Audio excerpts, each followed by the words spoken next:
gestionaban a un teletrabajador internacional porque tenían peticiones de profesionales que querían conciliar su vida laboral con su vida profesional por determinadas circunstancias, ¿no? A mí no me gusta hablar del teletrabajo como la vía de conciliación única, porque yo creo que hay otras, ¿no? Pero bueno, sí que es cierto que su origen surgió por ese motivo. Entonces, en el FEX identificamos que había unas problemáticas que no estaban resueltas por la normativa actual y, como muchos de vosotros conocéis, el FEX trabaja para acercar la norma a la operativa de las empresas. Muchas veces, y en la mayoría de los casos, las empresas van a una velocidad muchísimo más rápida de lo que va la norma. Y nuestra labor fundamental en este momento, o en ese momento, fue acercar la necesidad de las empresas y, por otro lado, facilitar a la administración pública que evolucionara la norma que amparaba la figura nueva de un trabajador internacional, un teletrabajador internacional. Y ese fue el origen de todo este trabajo que arrancamos en el 2020 con 35 profesionales pertenecientes a 17 empresas asociadas y que estuvieron durante todo el periodo del confinamiento pensando mucho de cuál sería la mejor propuesta que se podía hacer a la administración pública.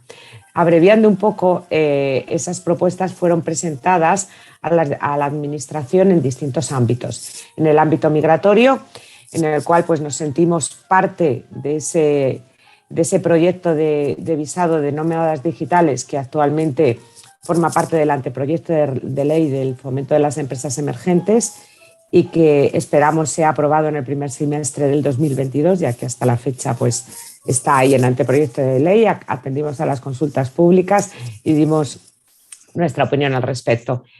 Y en este foco de los nómadas digitales es donde fundamentalmente pues, queríamos centrar el discurso en el que íbamos a hablar y sus implicaciones que podía tener desde el punto de vista tanto laboral, fiscal, prevención de riesgos laborales y de seguridad social, así como ver el punto de vista que nos trasladará Maite sobre cuáles son las necesidades de las empresas, ¿no?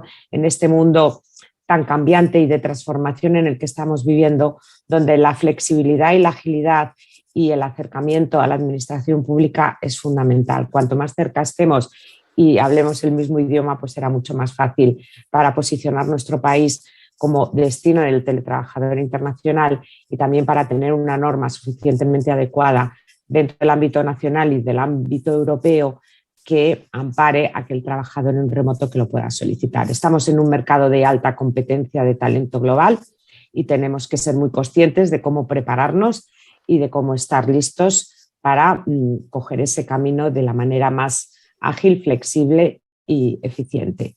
Y sin más, pues os dejo con Maite, que nos va a dar esa perspectiva, Maite, de la empresa, ¿no? Que se está viviendo ahora mismo, qué impacto tiene la cultura de la empresa, el talento, cómo está impactando todo esto que hemos estado analizando durante este último año. La verdad es que yo creo que se puede hacer un paralelismo con el teletrabajo local también.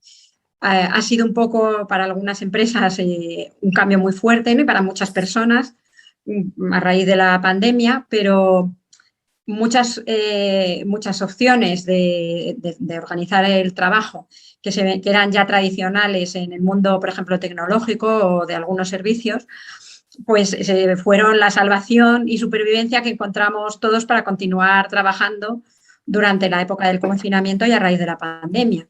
Entonces, realmente se ha visto que el teletrabajo en general constituye ya una cultura empresarial. Se pensaba en muchísimas empresas que no era posible establecerlo y por el tipo de actividad, pero se ha visto que es mucho más viable de lo que todos nos habíamos imaginado, se ha acelerado muchísimo y en el mundo internacional, pues como os podéis imaginar, la pandemia también tuvo mucho impacto porque también los profesionales decidieron dónde querían trabajar en aquel momento de confinamiento porque no se sabía realmente qué nos iba a pasar, ¿no?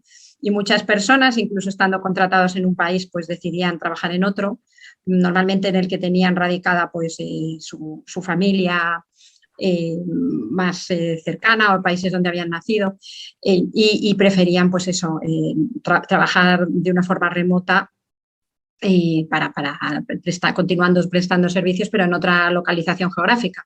Con lo cual, y el mismo proceso que hemos tenido dentro de España o dentro de cada país con el teletrabajo, también hemos tenido una progresión en el mundo internacional. Por tanto, es un nuevo modelo, no ha afectado por igual a todos los sectores. Había sectores que ya lo venían utilizando de forma tradicional, con lo cual para ellos ha sido continuar quizá un poco con un volumen de días a la semana mayor, pero ha sido muy fácil. Para otras empresas ha sido una transición. Y aquí quizá el gran reto que nos enfrentamos ahora son, yo creo que dos muy importantes, ¿no?, en los que se enfrentan la empresa.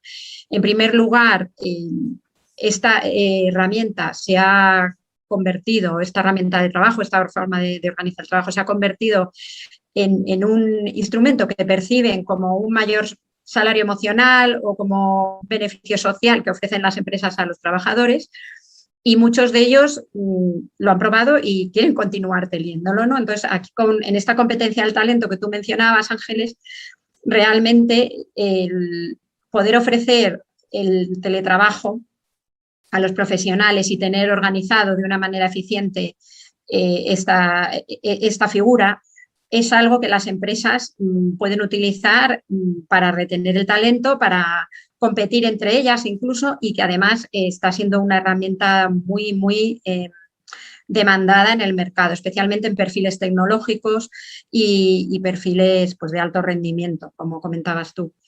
El otro gran reto que yo creo que se enfrentan también las empresas es el control de la plantilla móvil. Aquí, por un lado, tenemos pues todo el aspecto tecnológico, que va a ser una necesidad, desarrollar tecnología para gestionar ese control.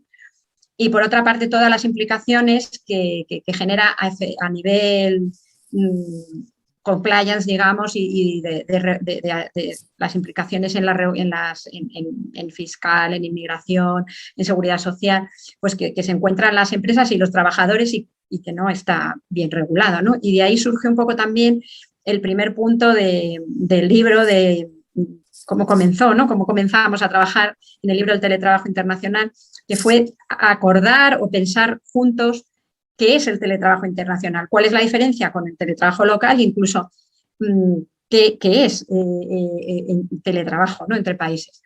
Entonces, aquí lo primero que hicimos fue basarnos en el Acuerdo Marco Europeo sobre teletrabajo y que lo define como una forma de organización de trabajo utilizando las distintas tecnologías de la información.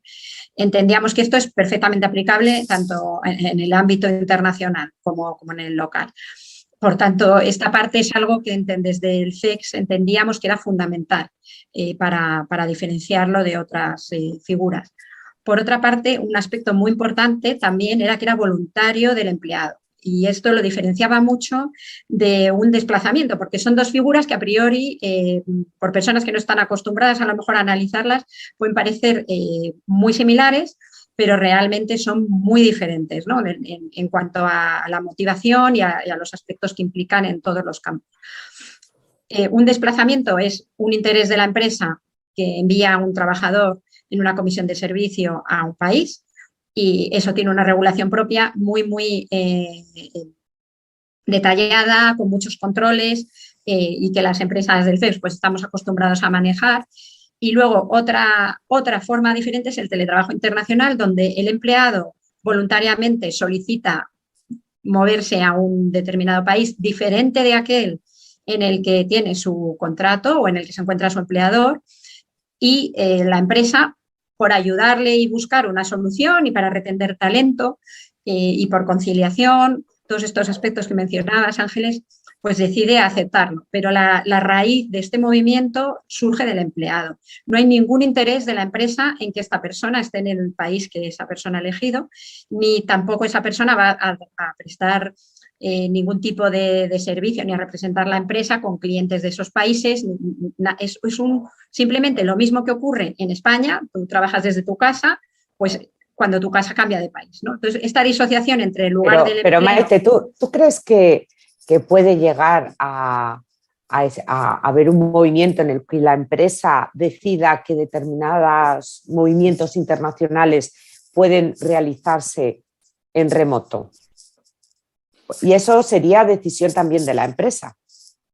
Bueno, el trabajo en remoto es diferente. O sea, yo creo que una cosa es una disociación donde tu contrato está, vamos a poner para que se entienda más fácil, en España, y tú voluntariamente dices, yo tengo una casa en Italia, mis padres son italianos, prefiero irme a Italia y trabajar desde allí, pero mi cliente y toda mi actividad sigue siendo para España. Entonces, este sería el caso típico de teletrabajo.